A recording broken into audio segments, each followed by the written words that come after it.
Hello, friends. Jumping on before the episode begins with a new gift in hand.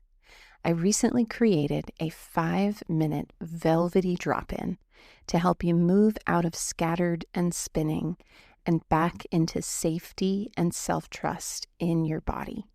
This 5-minute audio is perfect for when you have the 3 p.m. crunchies, when you're fuzzy and foggy, when you need to feel your body again, or when you just want a luscious pathway back to yourself. You can unwrap your gift at the link below this episode or at marylofgren.com/body.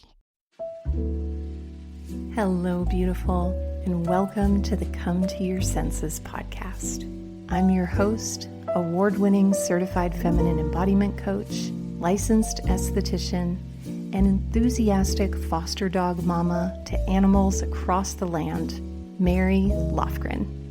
Here, we explore how to bring more richness, radiance, peace, and pleasure to our lives, homes, and hearts through the joy of beauty, the wisdom of the body, the warmth of connection, and the splendor of the senses. I'm so glad you're here. Pull up a poof and let's dive in. Hello, beautiful beings, and welcome to today's episode that I am so excited to share with you because not only is today's episode full of gems, but it is also an introduction to a brand new offering, which is called the Woman's Way of Embodiment, which is a new 4-month coaching program that just opened for the first time today. And while it's a new program, it is also a culmination of my 20-plus year career in the embodied arts and my 10-plus year career as a professional coach. And you can learn more about it at the link below this episode or at marylofgren.com/coaching. And where I sit today is at my desk. The California sun is streaming through the windows. It's uncharacteristically hot here in Northern California this week. And I am wearing a strapless, it's a skirt that I made into a dress with these beautiful turquoise and gold earrings and a turquoise necklace. And I just wrapped teaching a class on the resplendent feminine nervous system.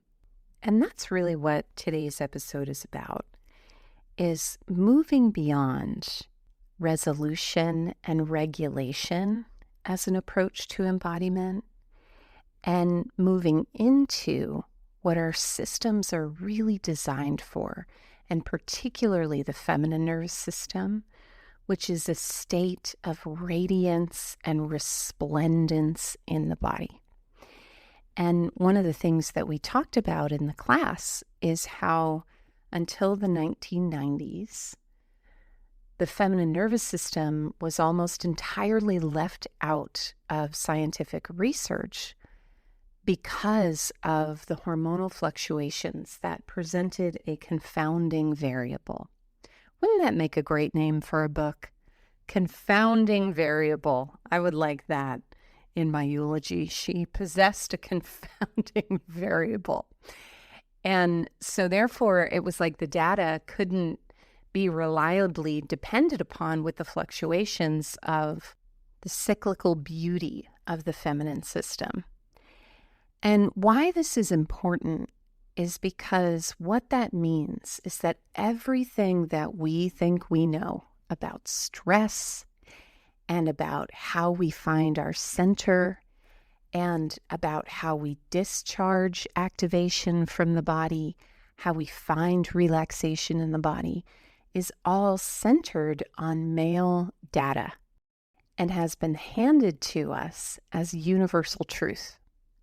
When in reality, the differences in the feminine body and the feminine nervous system create an entirely different code of regulation.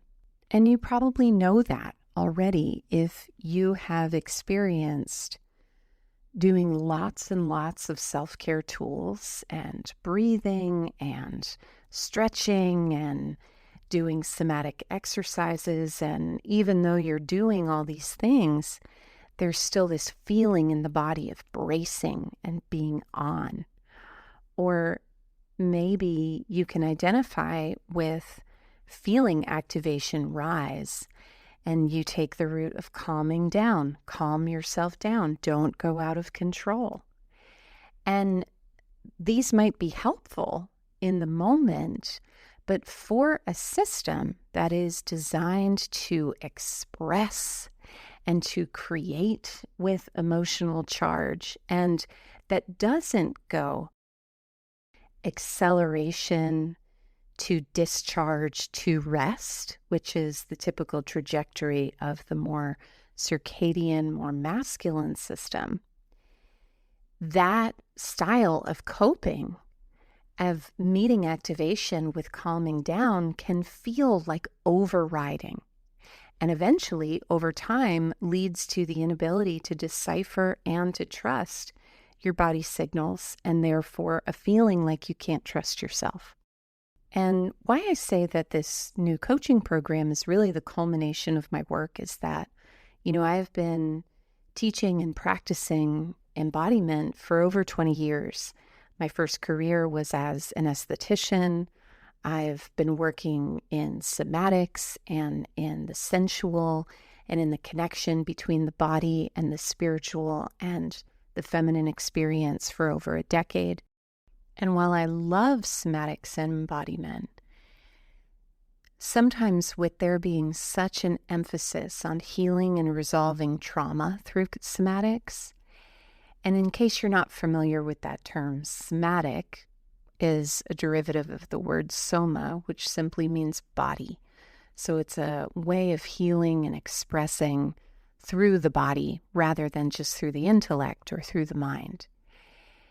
And I've loved this dimension of my work, and I've loved teaching embodiment, but there has always been this kind of nagging feeling in the back of my heart that something doesn't feel like the complete picture. And a couple of years ago, something really clicked into place where I lived in New York for almost 15 years, and I went through a divorce and I needed a fresh start. And I decided to move to Asheville, North Carolina. Now, if you've ever been to Asheville or you live in Asheville, I know we have quite a few Asheville listeners, some of whom are my close friends. Hello, my loves. You know that Asheville is a kind of wellness hub where there's yoga studios everywhere and farm-to-table restaurants and farmers markets and small community and mountain biking and hiking and, sound baths a go-go, and just it's really wellness coming at you from all angles. And after my divorce, I was like, okay, this is what I'm here to do. I'm here to heal. I'm here to regulate my nervous system. And I signed up for a yoga teacher training, and I would go to sound baths on Friday nights and do all sorts of, somewhat kooky fringe things. And friends, with all deep respect to that style of healing and living, I was growing more and more and more miserable and detached from myself every single day. And, when you're dysregulated and when you're under stress and when you're feeling depressed, well, what do? You take better care of yourself. So I brought in more healing modalities, and I brought in more yoga classes, and something really shifted for me when I needed to go back to New York for an event. And I flew back into the city. I took a cab into Midtown, and all of a sudden my body started to feel like itself again, because I realized that my nervous system actually didn't need more healing. It needed more living. And it's interesting, right? That word regulation, because when we think about regulating something like regulating gas pressure, I don't even know if that's a thing Sounds like a thing, but when I think about regulating, I think about like looking at a gas meter, making sure it's not too high, not too low, it's in balance. And that is really important as a baseline for moving through our lives, to be able to find that place of foundational balance. But if you have a nervous system that orients towards the feminine, things like detaching from your thoughts and from sensation may actually send you into a greater state of activation, because your system is oriented to merge with life through your senses and through sensory pleasure, not just to suspend the experience of mind chatter. You may find that you do all sorts of things to take care of yourself. Maybe you buy yourself chocolate-covered strawberries and you give yourself an everything shower, and yet you go to bed at night, and if you've spent the entire day by yourself, you might still be bracing in your nervous system, because the presence of oxytocin in your system means that you find safety in other people. And that is not a sign of codependency, and it is not a character flaw. It is how you are wired. And so the question becomes, how do we move beyond these more traditional, known ways that are typically based on the masculine model and male data, and embrace a more feminine, more resplendent way of being? Well, that's exactly what we're going to talk about next. Is in the Woman's Way of Embodiment coaching program, there are these 6 pillars of embodiment that are specific to the feminine experience. And one thing I want to clarify is that when I use the term woman and feminine, that is inclusive of all women, including trans women. It's inclusive of people who don't feel that they resonate with the gender binary, but who resonate with having feminine characteristics to themselves, their bodies, their minds, their experience. And I am a cisgender woman, and I teach from that perspective and that orientation. So I want to name that and own that. But biology is one fragment of how our nervous system orients towards these energies and identities of feminine and masculine. When we talk about the fact that the feminine nervous system was left out of nervous system study for its confounding variable of menstruation until the 1990s, research on the gender variant nervous system is even more far behind. And that won't stop us now. We're having such a good time. We're learning our systems. We do not need science to catch up with us to know what we know in our bodies. So if being a woman, if feeling a feminine orientation is something that resonates with you, this is for you. So that brings us to our gems. I mean, we've already been holding lots and lots of gems up to the light here today, but the gems that I want to offer you today are ways to locate that regulation and resplendence in ways that meet the needs of the feminine wiring. But rather than just things to do, because Lord knows we do not need more things to do. Even pleasurable things, I'm sure, may feel like stress on an already full to-do list. What I want to share with you are something that, or is something that we learn in the Woman's Way of Embodiment, which is these 6 pillars of embodiment that are not just about how to be in your body, but about how to embrace and enjoy and fall in love with your feminine nature and your womanly wiring. And so the first pillar I call meet your body, meet yourself.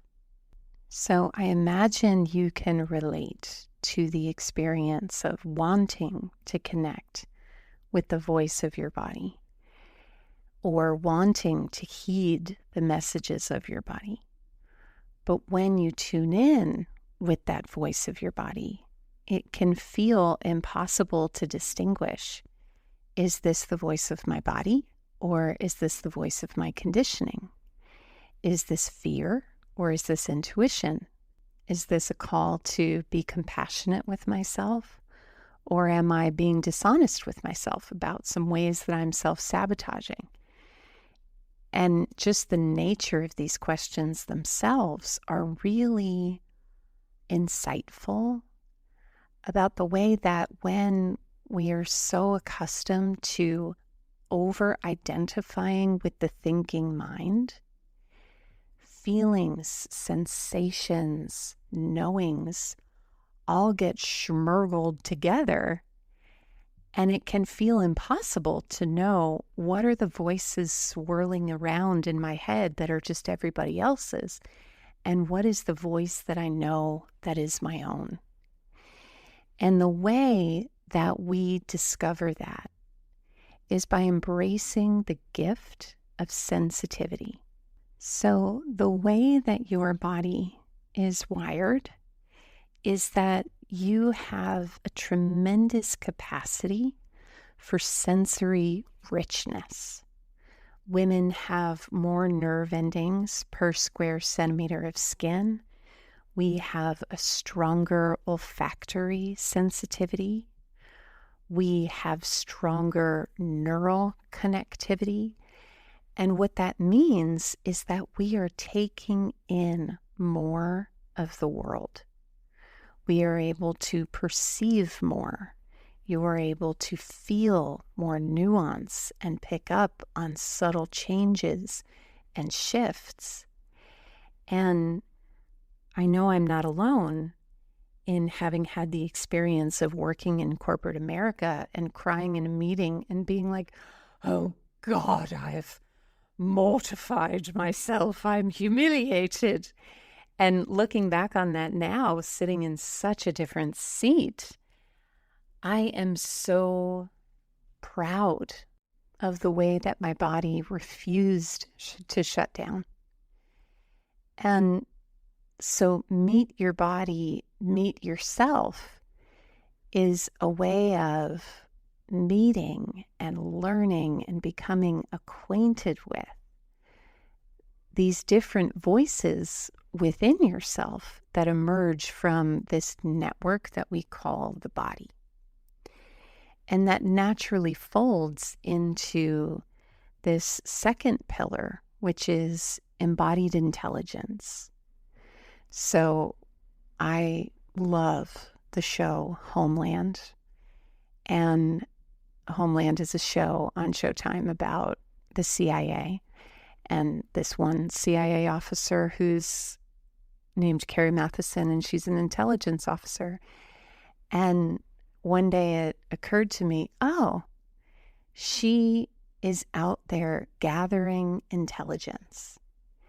And then she brings it back, and they look at it, and they analyze it, and they discover its meaning, and they discover if it's a threat or not. And this is a metaphor for what our body is constantly doing.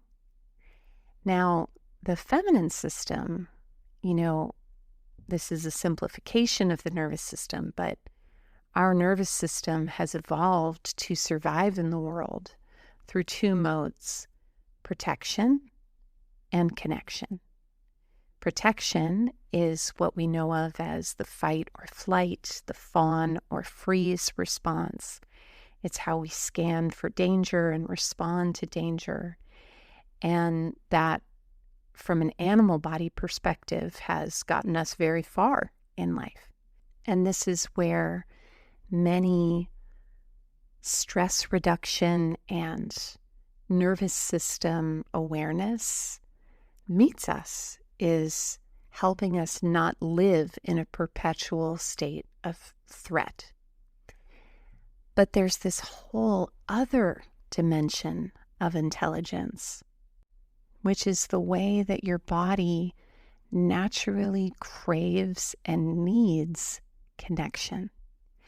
And so listening to our bodies isn't just about heeding its cues for staying safe or going to the bathroom when you need to and eating when you need to, but it's also this reach for the resplendence of connection with others and with the planet and with beauty and with animals and with spirit.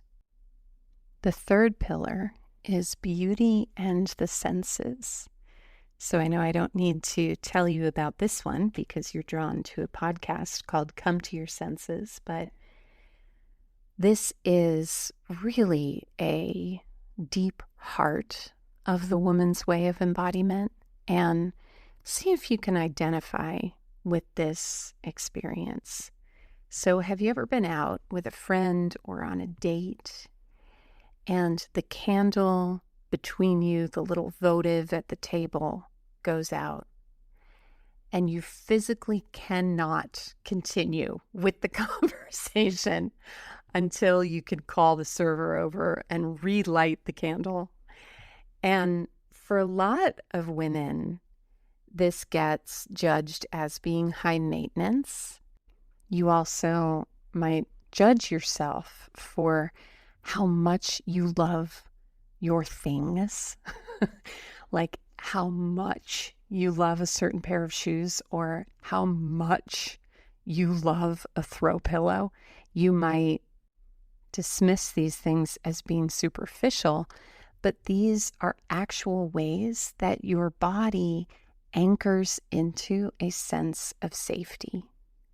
And that's true for all of us across the board. You know, beautiful environments help us ground into a sense of safety because it sends a message to the nervous system. There's room here for beauty. There's energy here for beauty. There's not just constant survival mode, fight or flight. There's extra energy and attention to devote to beauty. But for feminine systems particularly, you might experience this as going beyond a nice to have into a need to have.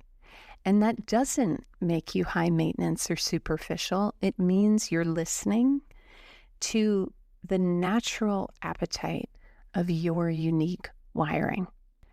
And there are a few other pillars. You can visit the website to read about them and learn about them, but there's one in particular that I want to close with today. And it is, in my opinion, why so many of us are buying books and courses and oracle decks by the dozens and experiencing moments of relief, but still feeling like all this information is trapped up in our heads and is not making its way into a change in our felt sense. And that missing ingredient is the ingredient of relationship. So have you ever been at a festival or a place where there's porta potties and you're like, hey, could you just come with me to the porta potty and just stand outside and watch the door? And this is a little bit of a weird metaphor, but that is a metaphor for the way in which we naturally need the anchor of another person to feel safe becoming vulnerable. You know, when I'm working with a client, I have had over the years many group programs, many self-study programs.